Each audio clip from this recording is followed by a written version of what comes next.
Everybody shout, praise the Lord! Praise the Lord!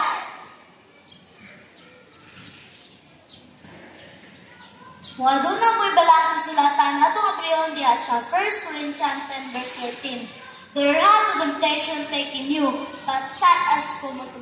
But God is faithful, who will not suffer you to be tempted above that you are able, but will with the temptation also make a way to escape that you are able to bear it. Lord God Jesus, Lord, salamat Lord sa opportunity of magkakaroon ka mag-bless ng mga lagay ka rin. In Jesus' name.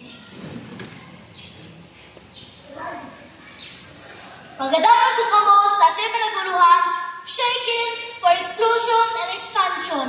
Adunay pagsulay aron kita mamalikon sa pag-alagad sa Ginoo. Ang pagsulay wala gidesign sa Ginoo aron lisod-lisodta. Ang pagtayog dili aron bungkagunta. You are shaken for explosion and expansion. Sa diyang pagtayog sa Dios ay mong kinabuhi, kini mag-aatang kanimo sa dakong nga explosion sa iyang gahom.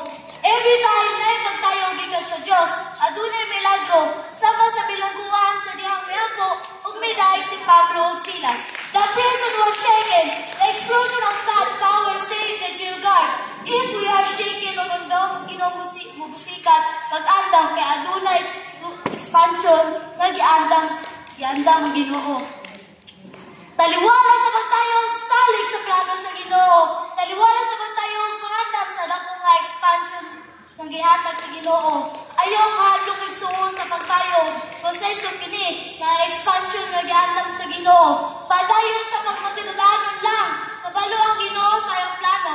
Everything works together for good to them that love God and called according to His purpose. Praise God. Nindot ang tanan, mag-ampo ta. Talay ko na mga Diyos. Salamat o God sa puno. In Jesus' name, amen. Amen.